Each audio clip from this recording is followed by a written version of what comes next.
좀 지루했습니다마는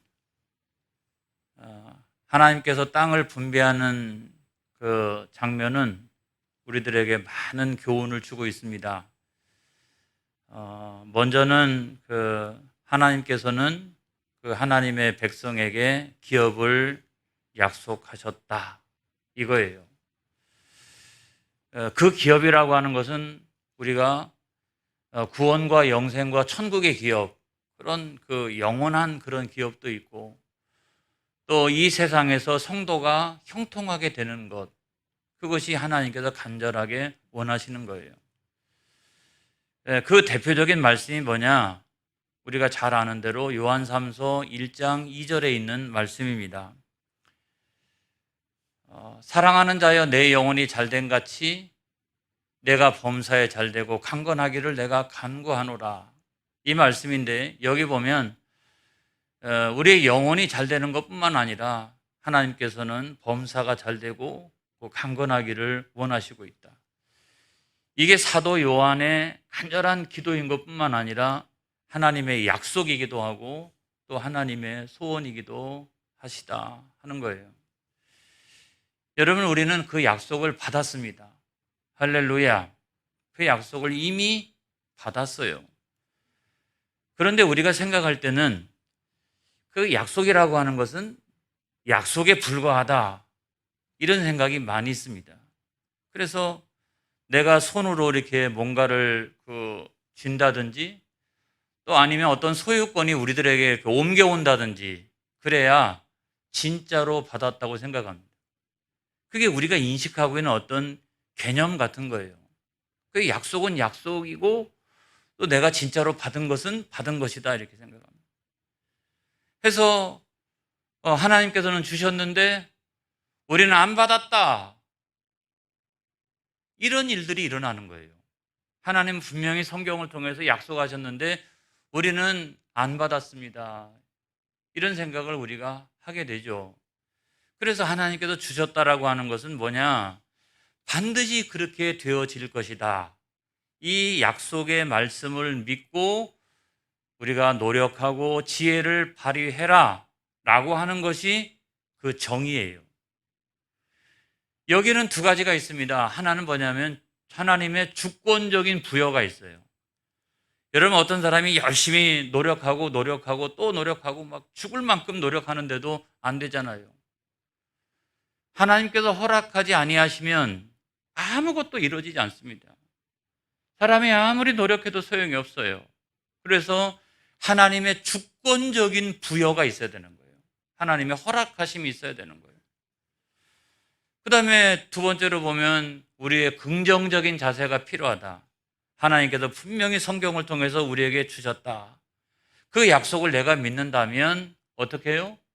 열심히 노력하고 그 하나님의 약속을 차지하기 위하여 지혜를 발휘하면서 살아나가야 합니다. 이것이 기독교적인 믿음이에요. 이것이 성경적인 믿음이에요. 그래서 믿음이라고 하는 것은 많은 사람들이 요행을 생각하는 경우도 많이 있습니다. 요행. 천만의 말씀이에요. 술수도 아닙니다, 여러분. 그래서 감나무 밑에서 입 벌리고 감이 언제 떨어질까? 이것도 믿음이 아닙니다, 여러분. 내가 있는 대로 술수를 잔뜩 부리면서 그렇게 살다가 보면 하나님께서 약속하신 것이 이루어지겠지, 이것도 아닙니다, 여러분. 그래서 우리가 참된 믿음이란 무엇인가, 온전한 믿음이란 무엇인가 하는 것을 다시 한번 생각을 해야 된다는 거예요. 오늘날 많은 사람들이 예수를 믿는다고 말합니다. 하나님의 자녀라고 말합니다. 그런데도 이 하나님의 자녀들이 보여주는 그 신앙의 모습이라고 하는 것은 천차만별이에요. 제가 여러분 오늘 탁 까놓고 다 이야기하려고 그래요. 그렇게도 되겠습니까? 그렇게도 되겠어요? 그 신앙의 유형 가운데 첫 번째로 보면 르우벤 지파, 갓 지파, 므낫세 갓 지파와 같은 반지파와 같은 그런 유형이 있다는 거예요. 여러분, 이들은 하나님의 백성이라고 말합니다. 당연하죠. 출애굽했잖아요. 그리고 시내산에서 하나님의 율법과 또 십계명을 받았습니다. 그리고 하나님의 임재를 상징하는 그 법궤를 중심으로 지파들끼리 이렇게 역할 분담해가지고 지인을 형성해가지고 40년을 살았어요, 세상에. 신앙생활을 40년을 한 거예요. 그래서 어디까지 왔느냐? 이제 요단강만 건너가면 되는 건데, 그럼 하나님의 약속이 이루어지는 건데, 바로 그 직전까지 왔어요. 그래서 모압 광야까지 왔어요.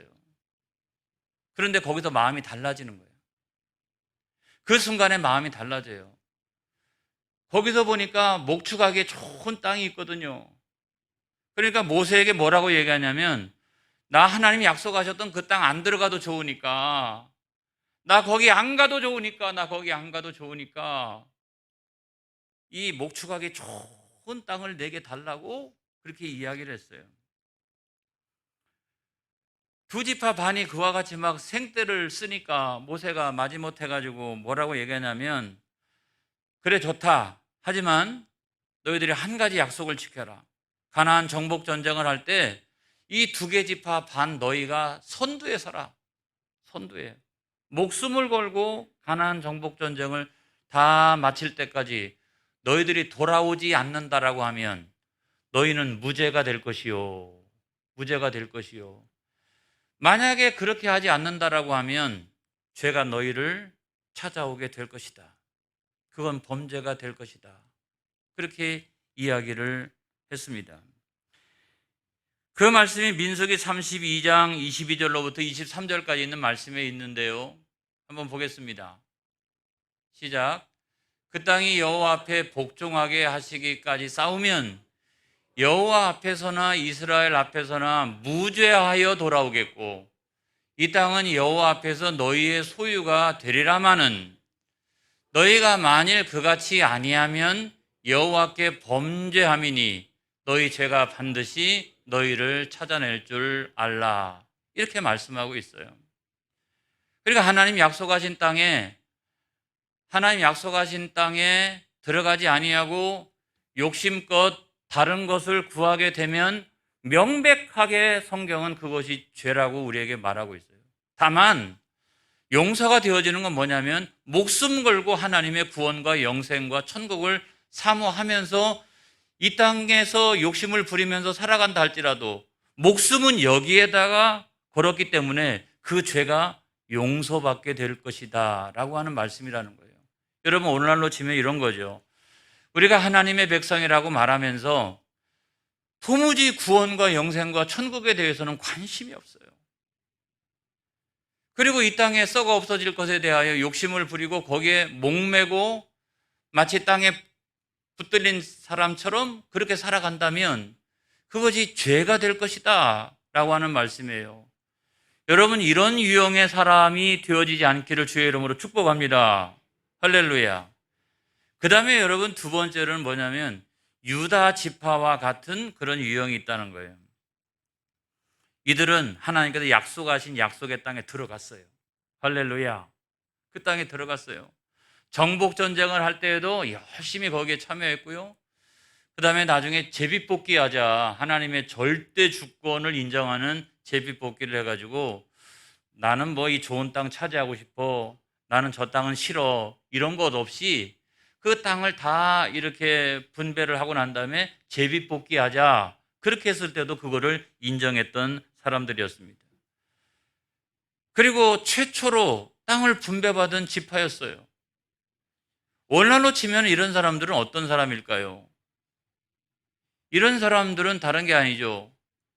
복음화를 위해서 열심히 노력하는 사람, 그 정복전쟁을 위해서 열심히 노력하듯이 복음화를 위해서 열심히 노력하는 사람들이고, 그 다음에 신앙생활 하면서도 제비뽑기 하는 것처럼 하나님의 절대 주권을 언제든지 인정하면서 살아가는 그런 사람들이고, 교회에서 어떤 봉사를 할 때도 저요 할 것도 없어요. 가장 먼저 나타나가지고 최초로 그 일을 감당하는 이런 사람들을 말하는 것입니다. 그런 유형들이 있잖아요. 진짜로 교회 안에 보게 되면 그런 유형들이 있더라고요. 그래서 그런 유형, 그런 지파 가운데 누가 나왔냐면 갈렙과도 같은 사람이 나온 거예요. 나이가 85세예요, 세상에. 그럼에도 불구하고 헤브론이라고 하는 아직 점령하지 못한 그 땅 나한테 달라고. 다른 사람들은 다 점령한 거 그 땅 나한테 달라고 그랬는데 이 사람은 점령하지 아니한 거 그 땅 나에게 달라고. 그리고 그 노구를 이끌고 가가지고 그 땅을 점령해 버립니다. 그것으로 끝나는 게 아니라 자기만의 유익을 구하는 사람이 아니었어요. 드빌이라고 하는 곳이 그 인근에 있었는데 그곳을 향해서도 자기가 먼저 앞장서 가지고 정복 전쟁을 합니다. 그리고 그 땅을 점령하는 자에게는 내 딸 악사도 주겠다고 하면서 막 그것을 격려하고 거기에 용기를 부여하고 이렇게 하는 거예요. 그거 내가 열심을 다한다고 해서 내 땅 되는 게 아니에요. 내 분깃이 되는 게 아니에요. 다른 사람의 분깃이 되는 거예요. 그런데도 거기에 최선을 다하는 모습을 보여줍니다. 뭡니까? 그게 바로 탁월한 지도자라는 거예요. 용기도 있고 다른 사람에 대한 배려심도 있고 자기의 개인적인 유익만이 아니라 공동체의 유익을 구하는 그런 탁월한 지도자로서의 자질, 이거를 가지고 있었던 사람이 이 갈렙이라고 하는 거예요. 그래서 그런 신앙의 전통이 쭉 이렇게 내려오면서 나중에 그 유다 지파에서 누가 태어나십니까? 구원자이신 예수 그리스도. 인류의 유일한 구원자가 되시는 예수 그리스도가 그 지파를 통해서 세상에 나오십니다, 여러분. 오늘날 여러분 그 12지파, 그 12지파가 다 존재하고 있느냐? 이스라엘 백성들을 뭐라고 말합니까? 우리가 유대 민족이라고 말합니다. 유대 지파의 민족이라는 거예요. 나머지 지파들은 그 역사가 쭉 이렇게 진행되어져 가면서 다 사라진 지파가 되었지만은 오늘날까지도 계속해서 살아남아 있는 이 지파가 바로 유다 지파라고 하는 거예요. 그래서 이스라엘 백성들을 유대 민족이라고 우리가 이야기할 만큼 여러분 이와 같은 신앙생활을 하시기를 주의 이름으로 축복합니다. 할렐루야. 그 다음에 세 번째 유형도 있어요. 세 번째 유형은 뭐냐면 에브라임 지파, 므낫세 반지파예요. 자, 이들도 약속의 땅에 들어왔습니다. 그러니까 정복전쟁 참여를 했다는 말이죠. 그리고 제비뽑기를 해가지고 그 다음 두 번째로 해가지고 이들이 그 땅을 분배를 받습니다. 근데 이들에게는 한 가지 더 좋은 것이 있었어요. 뭐냐면 좋은 조상을 두었다는 거예요. 조상이 좋았어요. 그 조상이 누구였냐면 요셉이잖아요. 그래서 이들을 요셉 지파, 요셉 자손이라고 말하는데 그 요셉이 공동체에 미친 영향력이 크잖아요. 그래서 이 지파는 원래는 요셉 자손이라고 하는 한 개 지파에 불과한데 그 자녀들을 둘로 나눠 가지고 그 자녀들한테 두 개 지파의 몫을 주게 됩니다. 그러니까 그 조상들 때문에 굉장히 대접받고 대우받으면서 지내오고 나중에 와가지고는 큰 민족을 이루었다라고 하는 것이 오늘 성경의 말씀이라고 하는 거예요. 사실은 그 명문 가문이죠. 명문 가문으로서 그만큼 대접을 받아왔어요. 그리고 그들이 차지했던 땅을 보게 되면 여러분 성경 지도를 보게 되면 요단강 동편 쪽에 있는 므낫세 반지파, 요단강 서편에 있는 므낫세 반지파, 그리고 그 밑에 있는 에브라임 지파의 땅을 다 합쳐놓으면 전체 땅의 한 3분의 1 이상이 됩니다. 사실 솔직히 말하면 한 개 지파가 전체 땅의 3분의 1 이상을 차지하고 있어요. 그만큼 이렇게 존중받고 대접받고 인정받고 그랬던 어떤 명문 가문이라고 하는 거죠. 그런데도 또 땅을 요구합니다. 한 3분의 1 이상을 차지하고 있는데도, 절반 가까이를 차지하고 있는데도 또 땅을 요구합니다. 여호수아 17장 14절에 있는 말씀 보겠습니다. 시작.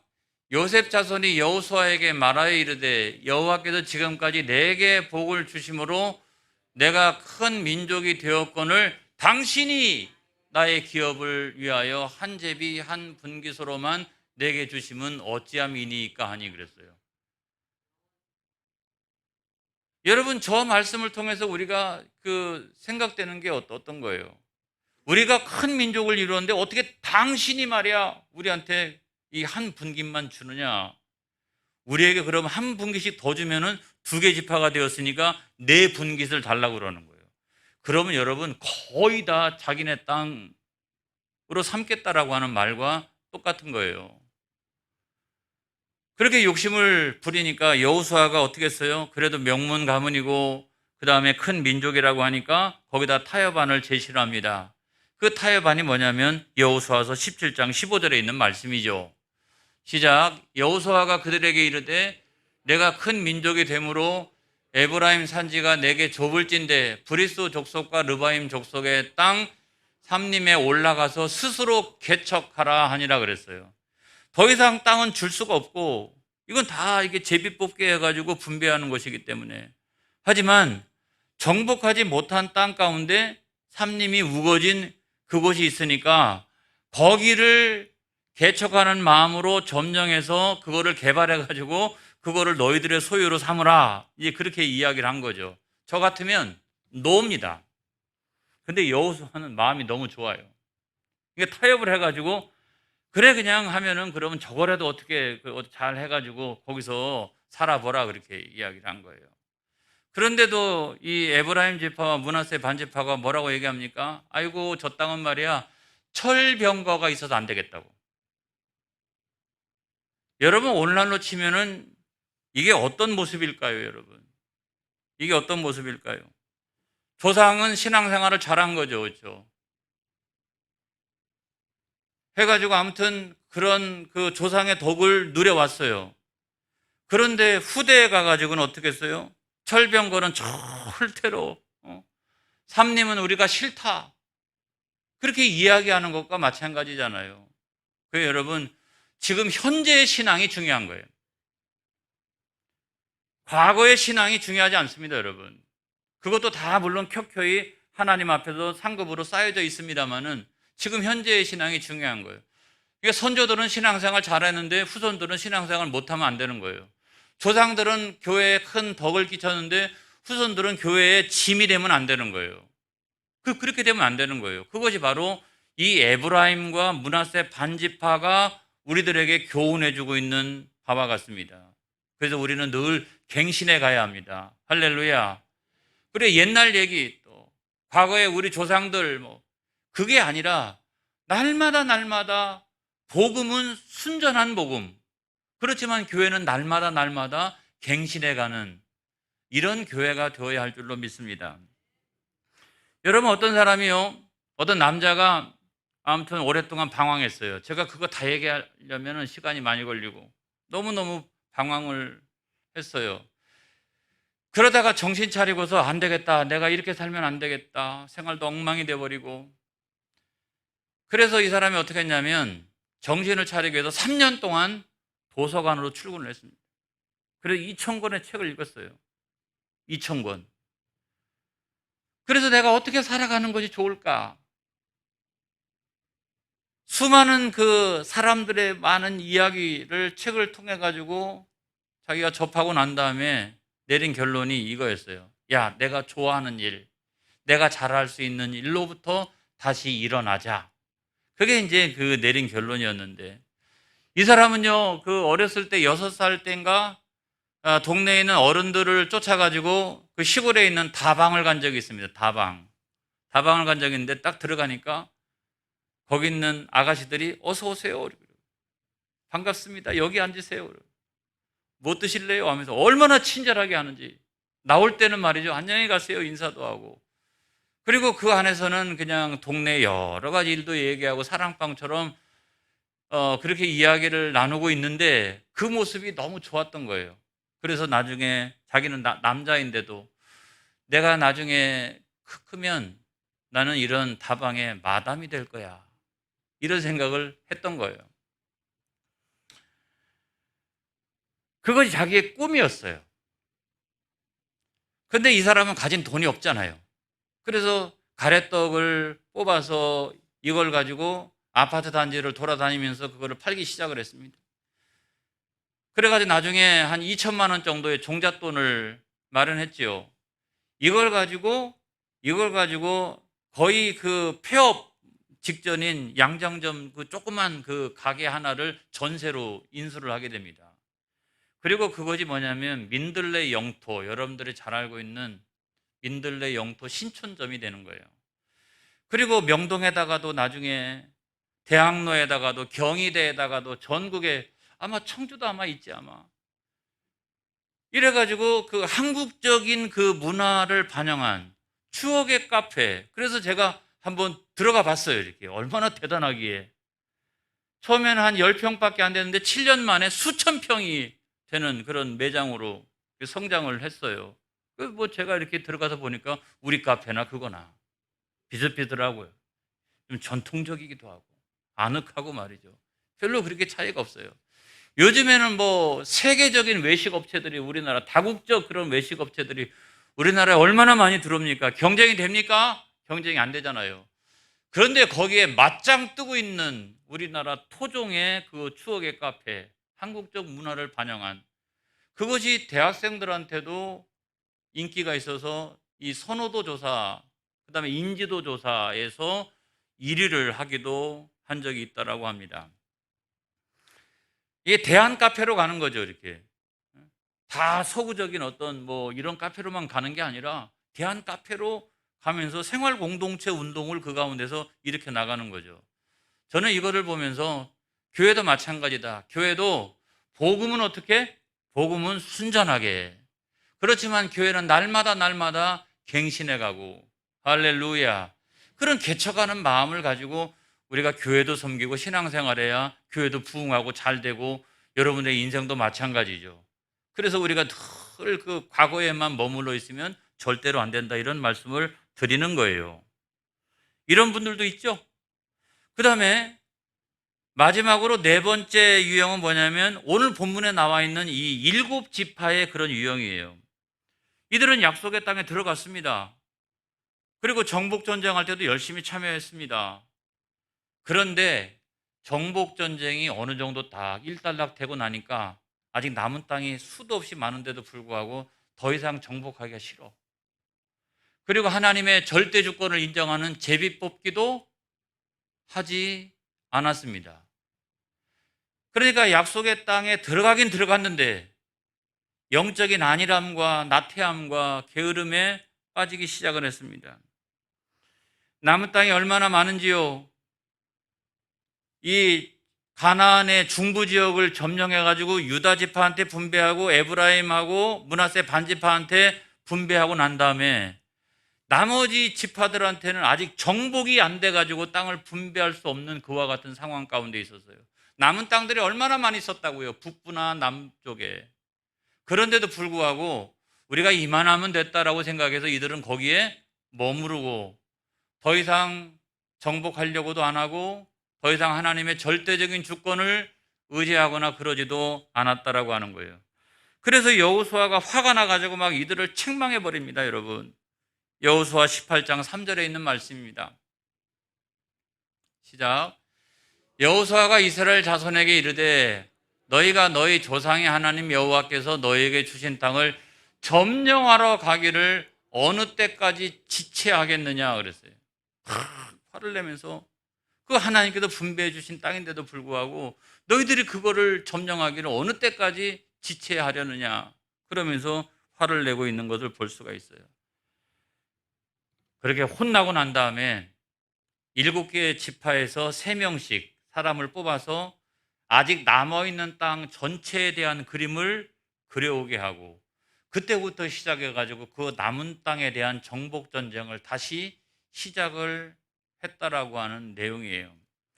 여러분, 오늘날로 치면 이게 어떤 이야기가 됩니까? 하나님의 백성이 맞긴 맞는데 처음에는 열심히 신앙생활 했어요.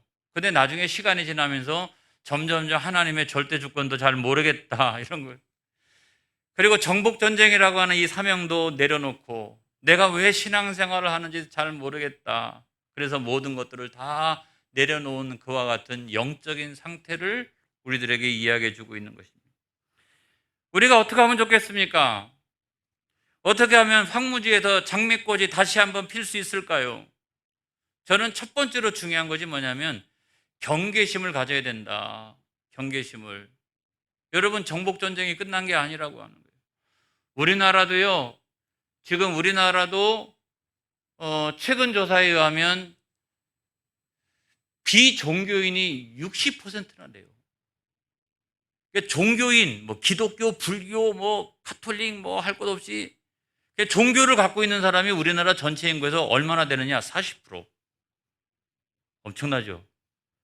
54%까지 올라갔었다가 지금 40%까지 다운돼서 탈종교화 시대를 우리가 살아가고 있는데, 그 가운데서 기독교인들이 물론 1등을 해가지고 한 20% 정도를 차지하고 있습니다.